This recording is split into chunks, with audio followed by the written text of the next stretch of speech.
Just behind me is where the fire took most of its damage, burning almost everything in its path, going through the house and up through the ceiling, and what the insurance company is labeling as a complete teardown.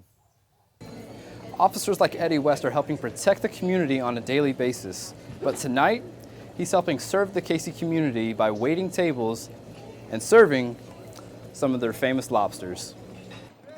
Thanks, guys. I'm here at the State Fair where workers are working really hard setting up all the rides and attractions for opening day. Some of the rides, like the ones behind me, look both tall and fast, and the adrenaline junkie in me is excited to try some of these rides out. But some are curious to know just how safe these rides really are. It's a day most of the country celebrates in the month of May, but here in Columbia tonight, we're honoring those who lost their lives in the police force. Around 6 o'clock tonight here at the State House, people will be gathering to remember those who we've lost. And earlier today, I spoke with Chaplain Dale Jones from the South Carolina Fraternal Order of Police, and he told me why today is so important. Not only will the agencies be here to remember those who were lost, but their families as well. They will each be given a token of remembrance, including flowers, a dog tag, and a small blue light to put in their window to remind them that the Blue family will always be behind them. Reporting live from the State House for Carolina News, I'm Michael Stacy.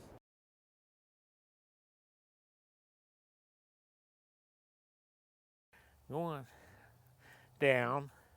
In most cases, it's the human who rescues the animal from a shelter. But for one Beaufort resident, the animal saves the human. Brian Rand, a retired Navy veteran, experienced something no one should have to go through, a house fire nightmare. I was asleep, and my dog came in and started since it's the same height, he kept poking me in the nose. So I got up and I said, oh, it must be my alarm going off. So I picked the phone, looked at the time. I said, what are you waking me at 1 o'clock? And then all of a sudden I'd wait, look at that smoke. Getting out of the house safely, Rand only had two things in mind, getting he and his lab mix Curly away from the fire. And Rand says he has Curly to thank for being alive today. The two made it out safe with only a handful of things that firefighters helped save, including some of his Navy SEAL medals. They grabbed a couple paintings, but the main thing they got my, what they call a shadow box with all my military medals in it. And, that would have been tougher to replace. Just behind me is where the fire took most of its damage, burning almost everything in its path, going through the house and up through the ceiling, and what the insurance company is labeling as a complete teardown.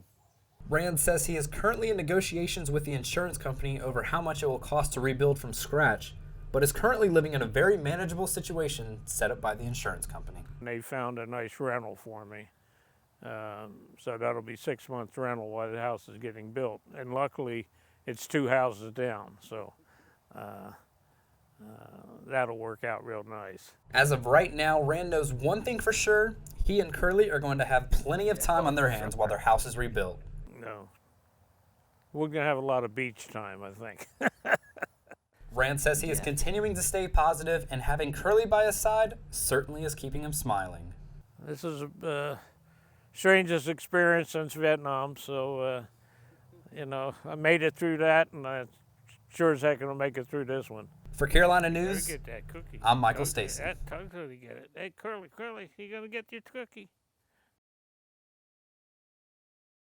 We're going to bus tables, we're going to take your order, we're going to fill your drinks for donations. This is Officer Eddie West of the Casey Department of Public Safety. And during the day, you can find him helping protect our streets. But last night, he was helping wait and serve tables at Red Lobster on Knox Abbott Drive in Casey. Well, we're here to bring awareness and as well as get funds for the Special Olympics. The Special Olympics, the funds will go to equipment, transportation, uniforms, and things like that. Anything to help make things a little easier financially for our athletes. The Community Outreach Program Policing Services from Casey and the Sheriff's Department from Lexington County were in attendance helping bus tables, taking drink orders, and even bringing out fresh bread. You're welcome. Sit down here. Officers like Eddie West are helping protect the community on a daily basis. But tonight, he's helping serve the Casey community by waiting tables and serving some of their famous lobsters. But some customers are making the officers really work for their donations. We had a funny older woman here yesterday who, who kept giving us crap, who kept bothering us to go get her stuff just to see his work. Said she wanted to see police officers work, so she kept asking for things every time we come back. Can I get a lemon? Go get a lemon. Can I get a water? Go get a water. She just thought it was the funniest thing to mess with us. According to the Law Enforcement Torch Run, over $700 million have been raised since the start of the program to help fund the Special Olympics. And one employee says the fundraising has personally helped he and his family tremendously. The benefit is never ending with this. KC Police Department coming and helping us it helps so much. My brother has been involved with the Special Olympics for several years, and I've heard about the donations and all of the charity that they've been helping us with, and it really helps the Special Olympics and overall the city of KC. But for the time being, these workers will continue to splash some fresh seafood on your plate.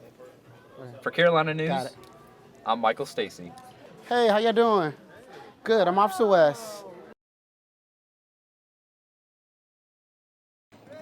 Thanks, guys. I'm here at the State Fair where workers are working really hard setting up all the rides and attractions for opening day. Some of the rides, like the ones behind me, look both tall and fast, and the adrenaline junkie in me is excited to try some of these rides out. But some are curious to know just how safe these rides really are. Fall in South Carolina means the return of the State Fair. People from Columbia and beyond gather for tasty treats, carnival games, animals of all shapes and sizes, and of course, to enjoy the countless rides. While the rides may look fun, their mobile format as well as their sometimes weathered appearance raises some questions as to ride safety. Amusement park and rides expert Scott Smith sounds off on what to watch out for while at the fair. I always watch the operators to make sure they're being attentive and that they're paying attention to what's going on and they're not checking their cell phone for text or anything along those lines. While many people have their doubts and safety concerns about fair rides, Smith says the risk of being injured in an automobile accident are far more likely than that of a fair ride.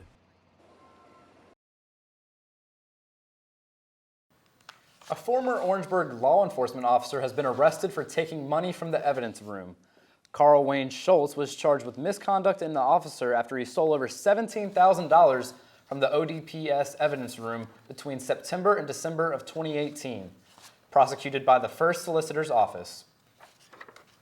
Police arrested a former Spring Valley High School resource officer after having an inappropriate relationship with a student from the school. Richland County Sheriff Leon Lott announced that Jamel Bradley has been charged with a third-degree criminal sexual conduct. The incident happened in 2018, and the family is suing both the Sheriff's Department and Richland County School District 2. Two former employees from Twitter were charged on Wednesday for exploiting their access to the company's internal systems to help Saudi Arabia. According to the Justice Department, the two men were using their positions to get information on American citizens and opposing Saudis. The two men were charged with acting as agents of a foreign power inside the United States. If you've ever wondered how you're going to pay for your child's college tuition, the High School for Health Professions is here to help. The Orangeburg Calhoun Technical College is pairing up with PACE Scholarship Academy to hold a scholarship informational workshop. The workshop is for all high school juniors and seniors who hope to help their families find resources to help with college finances. The workshop begins at 5:30 tonight at OC Tech and is free to attend. Over 5,000 students that are attending the University of South Carolina are first-generation college students. That's over 15% of the total student population, and this week the university decided to honor them. Rose Catherine James has more. The Path to Redemption Conference is being held right now at Benedict College. This conference helps people who have been incarcerated re-enter society in a beneficial way. Taylor Hicks spoke with the founder about what inspired him to come up with this powerful organization. To find out more information about this organization and when the next conference will be held, head to pathtoredemption.org. Michael Stacy is joining us for sports. Michael, the Gamecock women's basketball team has been on fire all season, and they were on fire all of last night. That they were, Mike. It was an unbelievable scene, what we saw last night. The South Carolina women's basketball team faced off against South Carolina Upstate last night, and the Lady Gamecocks were off to a hot start from tip-off. Senior point guard Taisha Harris scored her 1,000th career point and finished the night with 18 points. The Gamecocks posted their highest point total under head coach Don Staley and the second highest winning margin of victory in school history, dominating the Spartans 112-32. The Indianapolis Colts and Houston Texans squared off last night in what came down to the final seconds in an AFC South showdown. Colts quarterback Jacoby Brissett helped lead the offense to an early touchdown, giving them a 7-3 lead, but the Texans offense came back with the help of Deshaun Watson getting one of his favorite receivers, DeAndre Hopkins, involved for a wide-open touchdown. The game came down to the last minutes, but Watson and Hopkins managed to keep on rolling, helping defeat the Colts 20-17. The Houston Texans are now in first place in the division, sitting one game ahead of the Colts at 7-4. Carolina Panthers star running back Christian McCaffrey just joined an elite club amongst some of the all-time great running backs. The running back is now officially part of the 99 overall rating club in the Madden NFL franchise video game and is the youngest player to join the club at only 23 years old. The Panthers running back became the first player in NFL history to rack up 1,000 rushing and 500 receiving yards in one season. McCaffrey is continuing to put up great numbers and is in the conversation for the league's most valuable player. Staying with the Carolina Panthers, the team will be on the road this Sunday as they take on the New Orleans Saints. The Panthers are looking to get a big win on Sunday as they hope to remain in the playoff hunt. Carolina enters the 50th matchup between the two teams, having lost 5 of the last 7 matchups in the series, and a win for the Panthers could be the difference between possibly winning the division and missing the playoffs. And finally, boxer Floyd Money Mayweather says he is coming back, and he'll fight once again in 2020 and is working with UFC's Dana White to make it happen.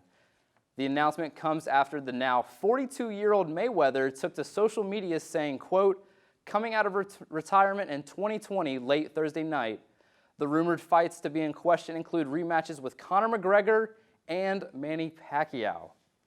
Man, I would really like to see a rematch between McGregor and Mayweather. I promise you, if that fight actually does happen, not only will I be watching it, but millions and millions of people will tune in to watch that fight because it broke numerous records last time.